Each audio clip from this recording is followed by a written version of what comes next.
श्रीमद् भगवद गीता छठा अध्याय। ये ध्यान योग का अध्याय है।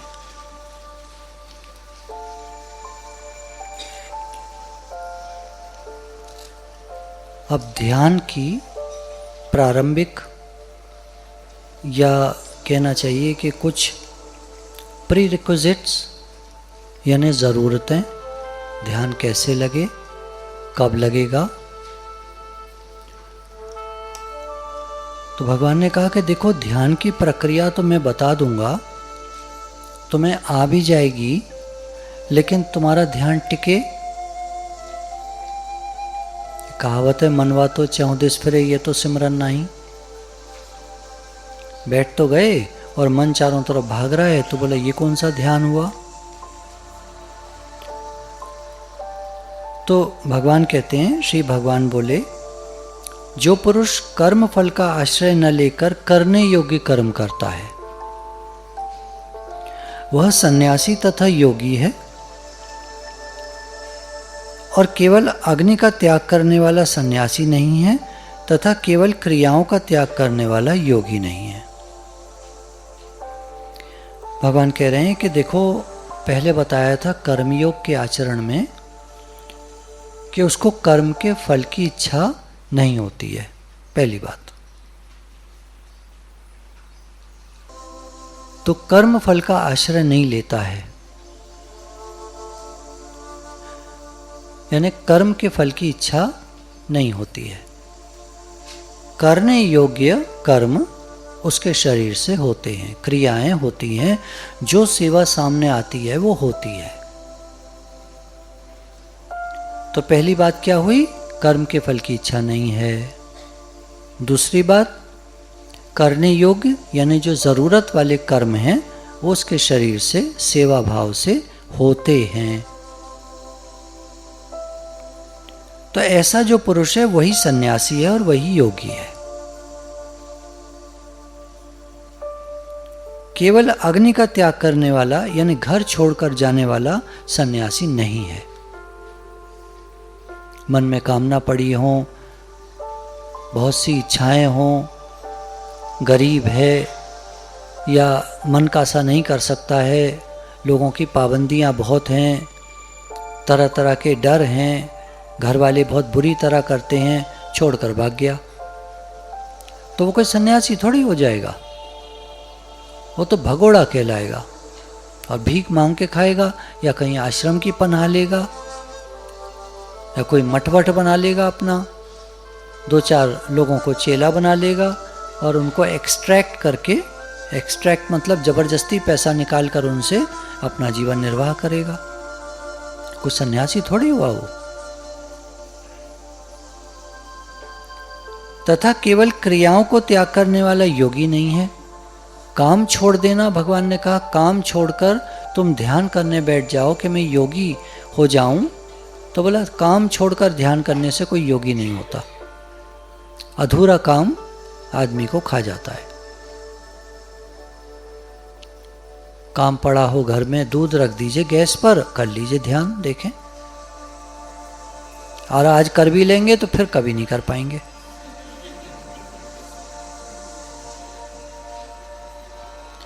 तो भगवान कह रहे हैं, काम छोड़कर तुम योगी बनना चाहते हो वो भी नहीं होगा, घर छोड़कर भागकर तुम सन्यासी होना चाहते हो वो भी नहीं होगा। खास बात समझो, ये अंदर की बात है। सन्यास अंदर से होता है और सन्यास होता है कामनाओं का त्याग। इच्छा मन में पड़ी हो तो सन्यासी कोई सन्यासी नहीं है। जब कोई सन्यासी आपके पीछे पड़ जाता है, मुझे चप्पल पहननी है, और ज़बरदस्ती 100 रुपये निकलवा लेता है आपकी जेब से, तो दुनिया भर की तो गाली अंदर से निकलती हैं। काय का सन्यासी हुआ। सन्यास का तो अर्थ है कि जैसा मिले, जितना मिले, जो मिले उसमें काम चला ले। सन्यास आश्रम का एक नियम है कि चूल्हा जला के रोटी नहीं बनाएगा वो। कोई सन्यासी चूल्हा जला कर रोटी बनाना अलाउड नहीं है उसके लिए। जैसा मिले वैसा खा ले। उसके लिए मुख्य होता है भजन। दिन भर परमात्मा के नाम स्मरण करे, भजन करे, सत्संग में रहे, अपने उद्धार में लगे। रोटी बनानी थी तो घर क्यों छोड़ा?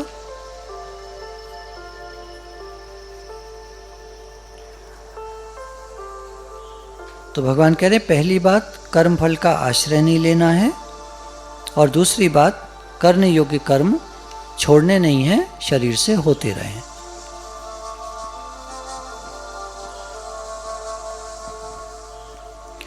आगे कहते हैं भगवान, जिसको सन्यास ऐसा कहते हैं उसी को तो योग जान। सन्यास और योग एक ही बात है, क्योंकि संकल्पों का त्याग न करने वाला कोई भी पुरुष योगी नहीं होता।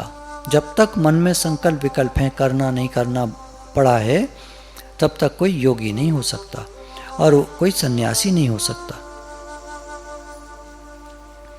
योग में आरूढ़ होने की इच्छा वाले मननशील पुरुष के लिए योग की प्राप्ति में निष्काम भाव से कर्म करना ही हेतु कहा जाता है।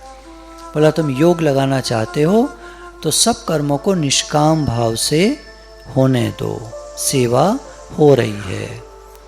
कोई भी कार्य, एक जने पूछने लगे कि हम तो सर्विस करते हैं, जॉब करते हैं, अब कैसे करें, हम सेवा कैसे कर सकते हैं? तो हमारे गुरु ने कहा है कि तुम जो भी जॉब करते हो, जो भी कार्य करते हो, हिंदी में सर्विस का क्या नाम है?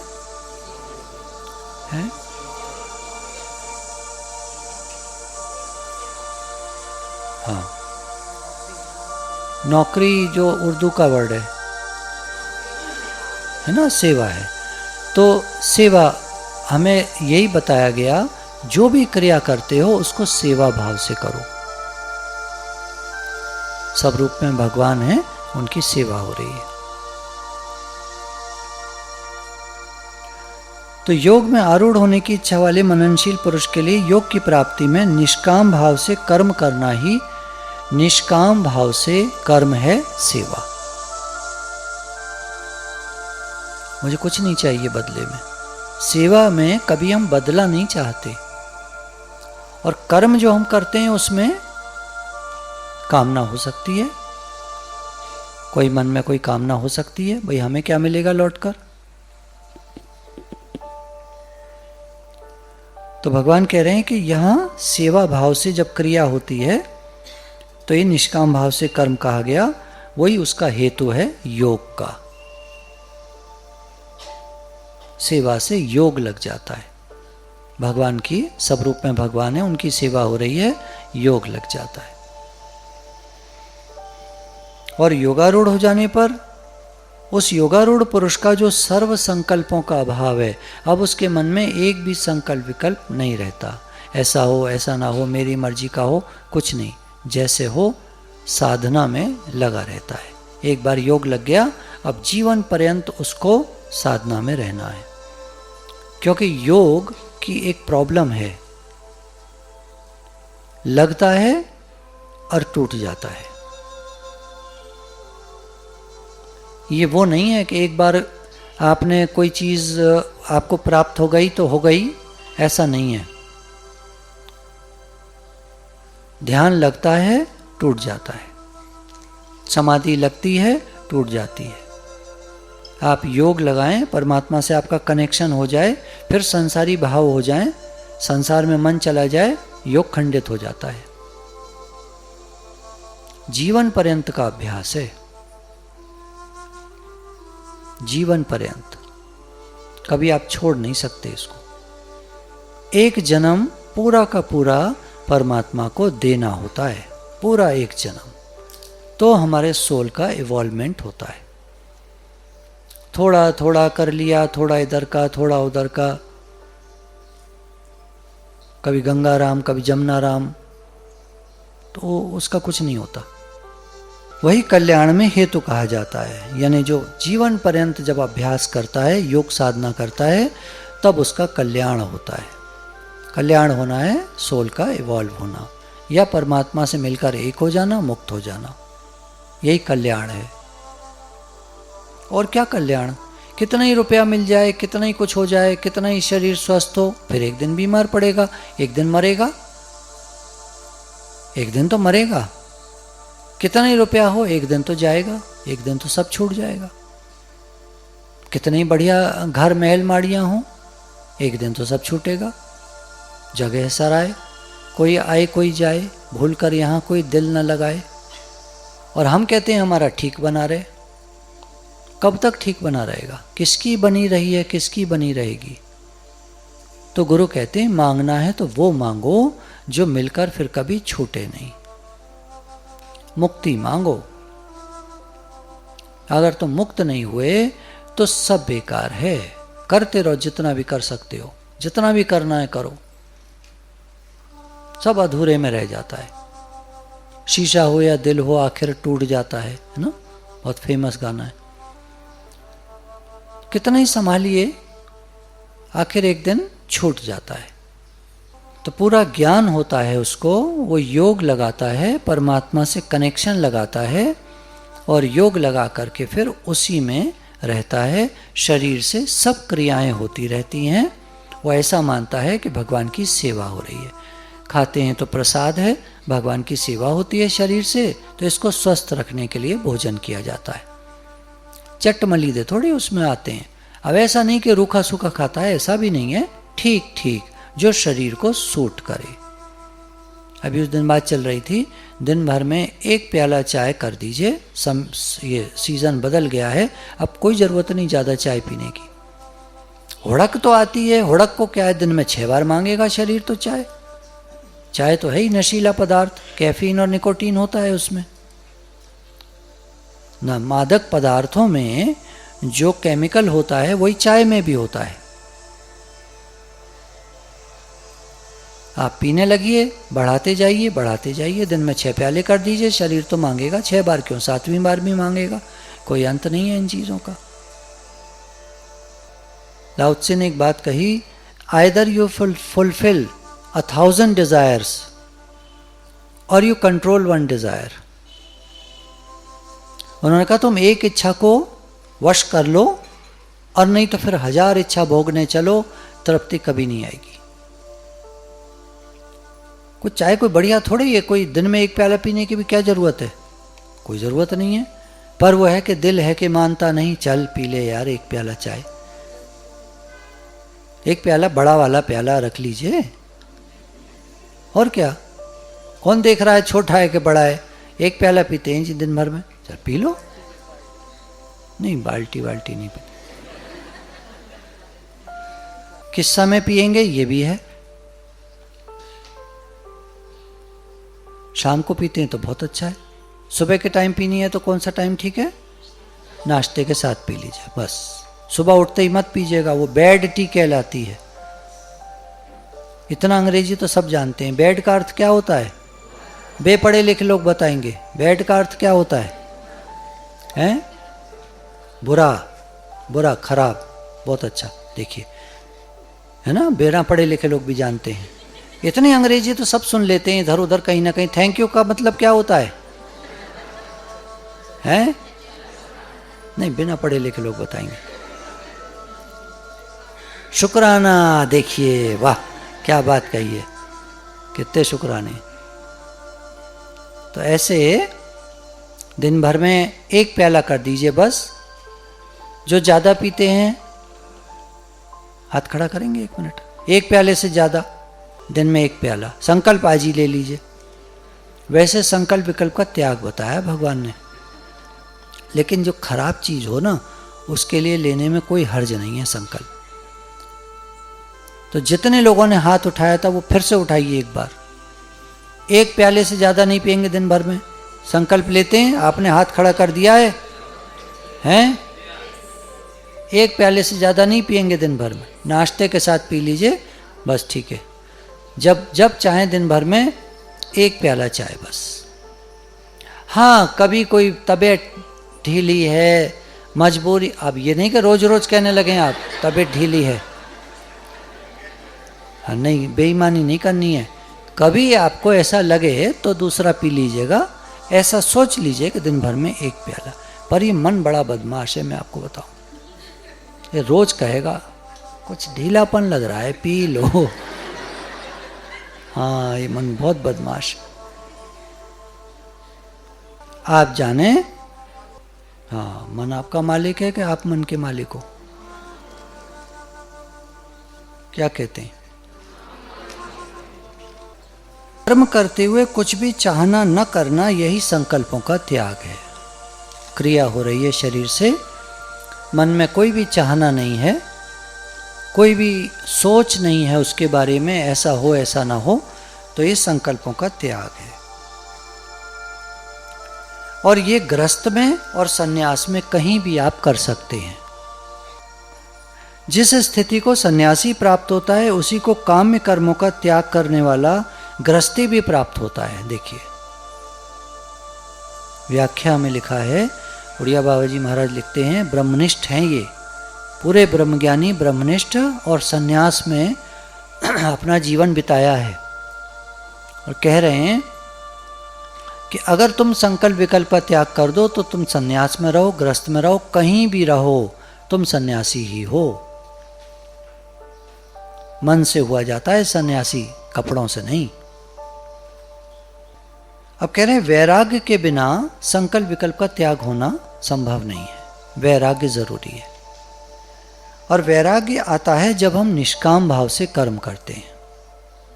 तो पहली सीढ़ी हुई निष्काम भाव से कर्म करना। ये भगवान ने गीता में कर्म योग को पहले लिया है कि पहले कर्म योग का आचरण करे, तब उसका आगे योग लगेगा। तो निष्काम भाव से कर्म होता है, उससे वैराग्य होता है, और वैराग्य से फिर ज्ञान लगता है। किसी भी शब्द को देखिए, हम सभी गृहस्थ में शरीर हैं, मैं कोई सन्यासी नहीं हूँ, तो किसी भी शब्द को एज इट इज़ कभी मत उठाइएगा, उसका अर्थ होता है। हमारे ये भटकने वालों ने अर्थ के अनर्थ कर दिए, इसलिए हिंदुस्तान में ज्ञान की जो इमेज है वो ज़्यादा बढ़िया नहीं है, विदेशों में बहुत बढ़िया है। वहाँ ज्ञानी को पूजनीय समझते हैं वो लोग। हमारे हिंदुस्तान में तो हर तीसरा आदमी ज्ञानी है।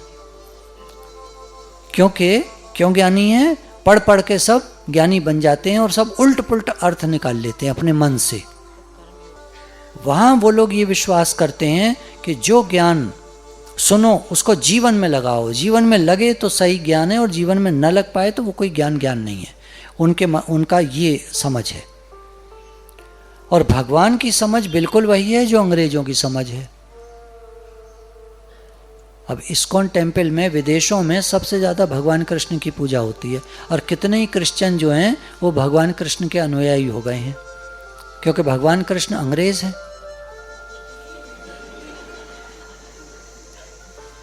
देखिए उनकी ड्रेस देखिए, इस्कॉन टेम्पल में वृंदावन में शॉर्ट्स पहनते हैं, वो निक्कर पहनते हैं।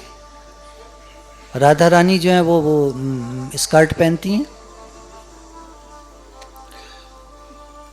वो जानते हैं ना कि इन्होंने जो भी बात कही है, भगवान ने जो गीता में कहा है वो सर्वमान्य है। पूरा जगत, पूरा वर्ल्ड मानता है गीता को। एक एक बात भगवान की वो नपी तुली और बिल्कुल प्रैक्टिकल है। निष्काम कर्म से अंतःकरण शुद्ध होता है, और शुद्ध अंतःकरण में ज्ञान ठहरता है। महावाक्य गुरु जब बोलते हैं अहम ब्रह्मास्मि तत्त्वमसि, तो साधक को निश्चय होता है, क्योंकि उसका अंतःकरण शुद्ध है। अंतःकरण शुद्ध हुआ निष्काम कर्म से।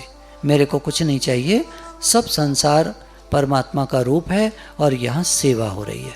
शरीर मिला है सेवा के लिए, और ये सेवा करता है, सेवा हो रही है। सेवा भाव से कर्म करते करते उसका अंतःकरण शुद्ध हो जाता है, जिसमें ज्ञान ठहरता है। मैं आत्मा हूँ, सर्वत्र सर्वव्यापक हूँ, निराकार हूँ, मैं ये शरीर नहीं हूँ। शरीर मिला है सेवा के लिए, सेवा हो रही है। इसका भोजन करना प्रसादवत है, प्रसाद लेते हैं। प्रसाद में जो मिल जाए, घर में जो बना है, बहुत शुक्राना। इच्छा, अहंकार, कुड़ चिड़ उसके जीवन में होती ही नहीं है। देख लीजिएगा अपने नेचर को। घर में ये बहुत साल लगते हैं ज्ञान में टिकने में। सत्संग में जो आते हैं ये उम्मीद नहीं करनी चाहिए कि आज चलेगा इस सत्संग तो इनका जीवन बदल जाना चाहिए। सालों लग जाते हैं, क्योंकि मन को देखना बड़ा मुश्किल काम होता है। आम आदमी मन को देख ही नहीं पाता है, बह जाता है मन के साथ। मन को देखना आना चाहिए, और ये समय के साथ आता है कि देखो हम सुनते हैं, बोलते हैं, और आचरण तो हमारा ऊटपटांग है। तो फिर जिज्ञासा और टिकना ये सब होता है। अब मन का वश हो जाना, शम शब्द का अर्थ है नाम रूप का बात करके आत्मा में स्थित होना। शम शब्द समाधि का वाचक है, अतः निरंतर आत्माकार वृत्ति रखना ही शम है। लगातार निश्चय बना रहे कि मैं आत्मा हूं, यही मन का वश होना है। ऐसे महापुरुष की चलते फिरते खाते पीते निरंतर शांत वृत्ति रहनी चाहिए। हर क्रिया उसकी शांति पूर्वक होती है, हर पल स्वयं में रहता है। जब हम उद्वेगित होते हैं देखिएगा तो हम मन से मिल जाते हैं, पूरा स्वयं से हमारा ध्यान हट जाता है और बाहर की क्रियाओं में मन सारा चला जाता है और भड़ द्वैत मन में, क्रोध, गाली गलौज, अपशब्द बोलना, यानी अपनी स्थिति से गिर जाते हैं टोटल। यति के हाथ पैर नेत्र कुछ भी चंचल नहीं होते और न वाणी ही चंचल होती है। यही शिष्ट पुरुष का लक्षण है। कह रहे पहले तो जब हम सत्संग में आते हैं तो मनुष्य बनते हैं। मनुष्य भी तो नहीं होते, हम तो जानवर की तरह होते हैं। उठ पटांग आचरण, उठ पटांग, जो मन में आया सो करते हैं। धीरे धीरे करके मन वश होता है, आचरण भी ढंग का होता है। तो कह रहे हैं यति जो होते हैं, जो महात्मा होते हैं, यानी जो साधना कर रहे होते हैं, यानी जैसे कोई भी साधक है, साधना कर रहा है, उसको यति कहेंगे। उसके हाथ पैर नेत्र कुछ भी चंचल नहीं होते, इधर उधर ऐसा नहीं होता। शांत भाव से रहता है, स्वयं में रहता है, सेल्फ में। हर समय कौन आया कौन गया, ये क्या वो क्या, ये खाऊं ये बनाऊं, ये करना है वो करना है, यहाँ जाना है वहाँ जाना है, सब ये कोई साधक नहीं है। ये तो ऐसे ही सब दुनिया वाले हैं, टाइम वेस्ट कर रहे हैं। मर जाएंगे एक दिन, हाथ कुछ नहीं आएगा, सब छोड़कर चले जाएंगे। जीवन खराब कर दिया।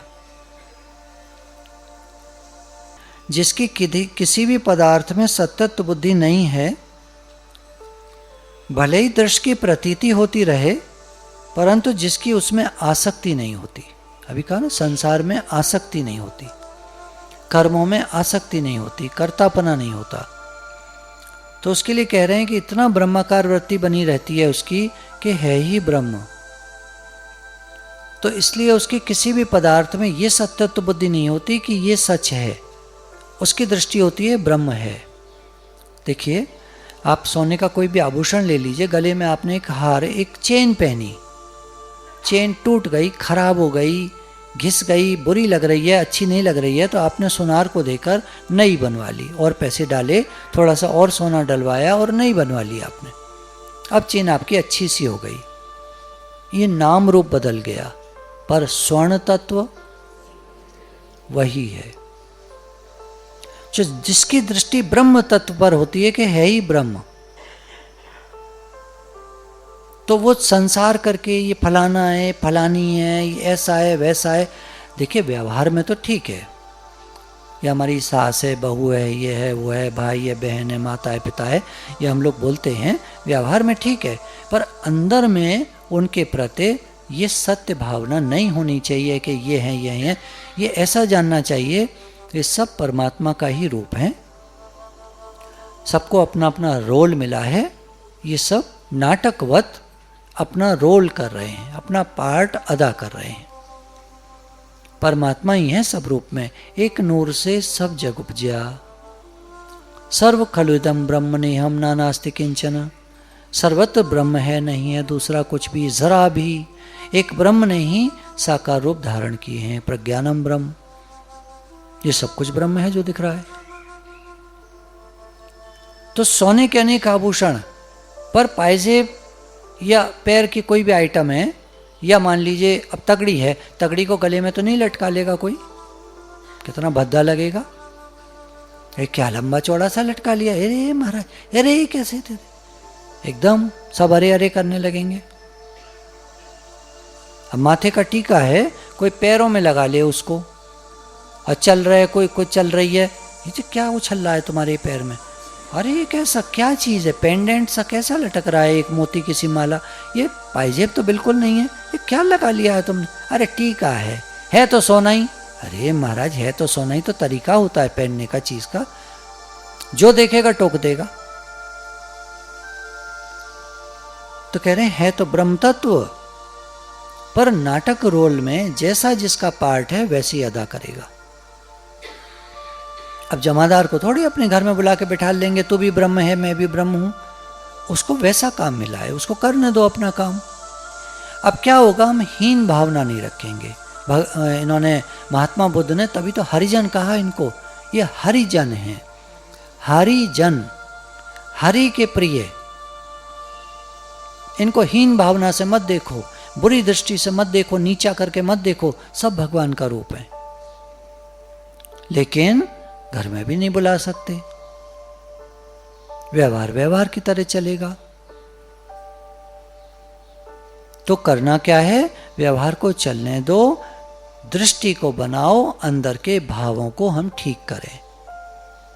अंदर में जो द्वैत, बुरा भाव, द्वेष है ना, guilt, feeling of guilt, resentment, अंदर में हीन भावना हमारे भी है, दूसरों को भी हीन करके देखते हैं, द्वेष है दूसरों के प्रति।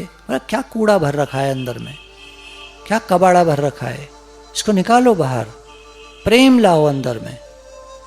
और ये आएगा समय के साथ, आज सुनने से नहीं आ जाएगा।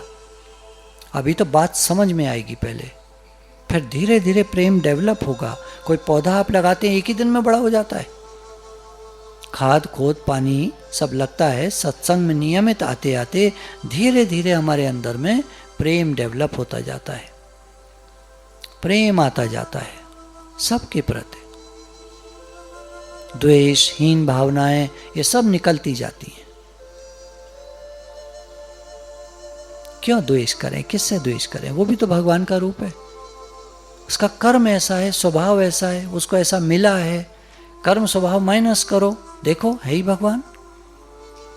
कर्म स्वभाव को माइनस कर दीजिए, निकाल दीजिए, फिर देखिए आप है ही भगवान। कौन है, निराकारी तो साकार हुआ है। Energy when compressed forms matter, तो निराकार परमात्मा साकार हो गया है। वही खेल खेलने आया है, सब रूप में वही है। लीलाधारी परमात्म तत्व पे दृष्टि हो हमारी। तो गुरु के अनंत शुक्राने हैं जो हमारी दृष्टि को सात्विकी बनाते हैं।